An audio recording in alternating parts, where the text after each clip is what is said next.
the spot on the outskirts of Ahmedabad, where in the wee hours of June 15, 2004, Ishrat Jahan was killed along with her accomplices.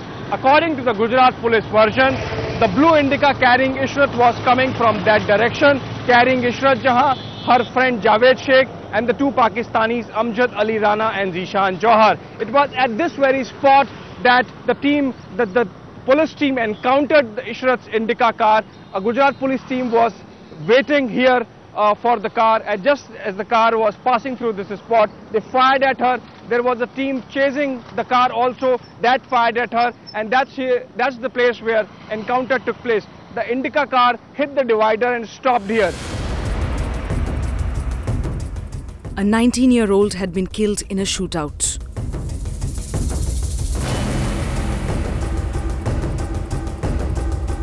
आज 10 साल से हम इस case को लड़ रहे हैं वहाँ से। जब ये फ्लैग इनकाउंटर हुआ और जब ये एक माहौल क्रिएट किया गया कि ये आतंकवादी थी और टेररिस्ट थी और इस तरह से सारी चीज़ें जो है जिस तरह से, और उसमें फिर आईबी का रोल और गुजरात गवर्नमेंट और सारी चीज़ें, तो उसके बाद ये था कि पहले यानी फर्स्ट स्टेप पे हमारे सामने ये था कि बॉडी इशरत की जो है वो यहाँ लाएं और उसके माँ को हवाले करें, सौंपें उसको। तो पहला काम वो हम लोग जब करने के लिए वहाँ पहुँचे ना, तो तभी बोलते हैं कि चोर की दाढ़ी में तिनका।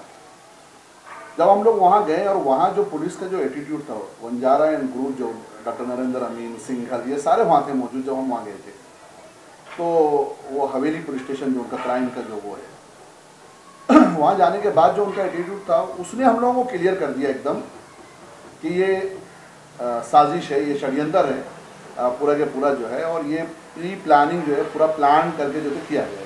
Many facets of the Ishrat Jahan encounter still remain a mystery, including the fact that she took a bus from here in Mumra and then went to Nasik. And from Nasik, she was never to be found, only her body in Ahmedabad.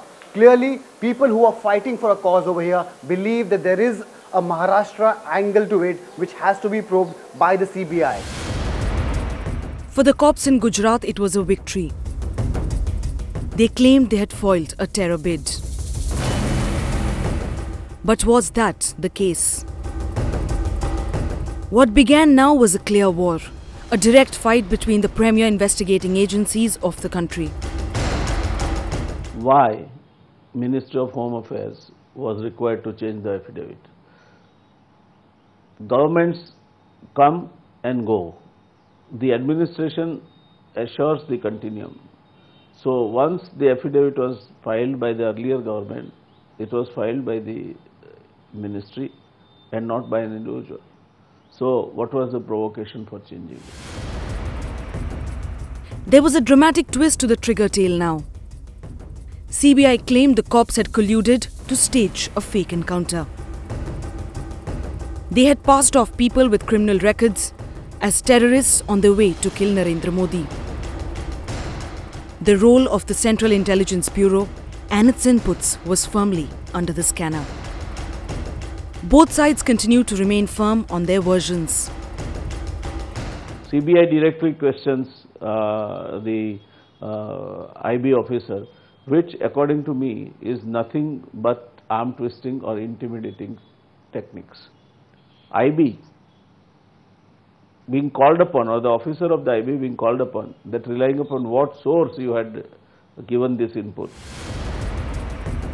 And then the proof slowly started trickling in.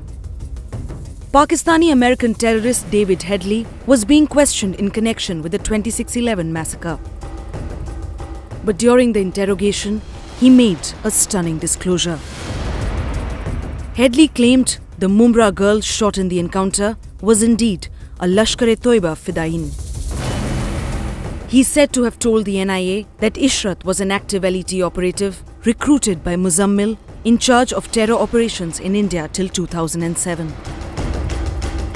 The Gujarat police version was corroborated. The revelation could have altered the course of the probe. The NIA, however, flatly dismissed the report. Gujarat में के encounter के दौरान ये देखा गया कि पहले कोई बंदा पकड़ा जाता है, पकड़े जाने के बाद वो टेररिस्ट है ऐसा इनपुट जनरेट होता है और वो इनपुट के आधार पर पुलिस एनकाउंटर करती है। जो पूरा क्रम उल्टा है। पहले इनपुट आना चाहिए, फिर बंदा आना चाहिए और फिर एनकाउंटर होना चाहिए।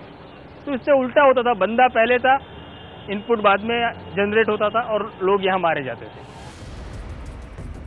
But now there was more to come. Shortly after the 2004 encounter, Lashkar claimed that Ishrat was its operative through its Lahore-based mouthpiece, Gazwa Times. The indications were all there now, but 3 years later, there was another U-turn. In 2007, the Lashkar disowned Ishrat and issued an apology to her family for describing her as an LET cadre.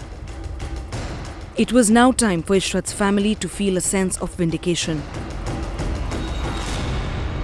इतना बड़ा कलंक लगा दिया, इतना बड़ा, हम लोग एकदम कमज़ोर हो गए, एकदम समझ में नहीं आ रहा था। ऐसा लग रहा था कि हम लोग एकदम ख़त्म है, समझ लीजिए। ऐसा लग रहा कि हम लोग जीना हम लोग के लिए एकदम समझ जिंदा लाश बन करके रह गए, जिंदा लाश। जब तमंग का आया रिपोर्ट तब थोड़ा सा राहत मिली हमको। उसके बाद SIT का रिपोर्ट आया, फिर हमको थोड़ा तसल्ली हुआ। अब हमको लगा कि हाँ, अब हमको इंसाफ मिलेगी। Day 1 पहले दिन से बोल रहे थे कि हमको CBI कीजिए, हमारी लड़की बेगुनाह है और ज़रूर मतलब हमको इंसाफ मिलेगा। Back in Mumra, Ishrat's family is still hoping for a breakthrough. No mother can ever believe that her 19-year-old daughter could be a terrorist. मेरा तो इतना कहना है कि जो भी हो, जो भी इसमें इन्वॉल्व है, जो सबको सजा मिले। But the Ishrat Jahan encounter is not a case of black or white, right or wrong. The details, the facts, the clues are somewhere in the middle. A path that many fear to tread. Who exactly was Ishrat Jahan? What was her motive? Did she get into that car with Javed Sheikh with a sinister plot in mind? Was Ishrat Jahan a terrorist? Or was she a casualty of mistaken identity? Many years have already gone by, and time is running out. The evidence is fast fading. But amidst all this, the truth must come out. Because Ishrat's family, the country, and each man linked to that encounter deserves to know what exactly happened on June 15, 2004.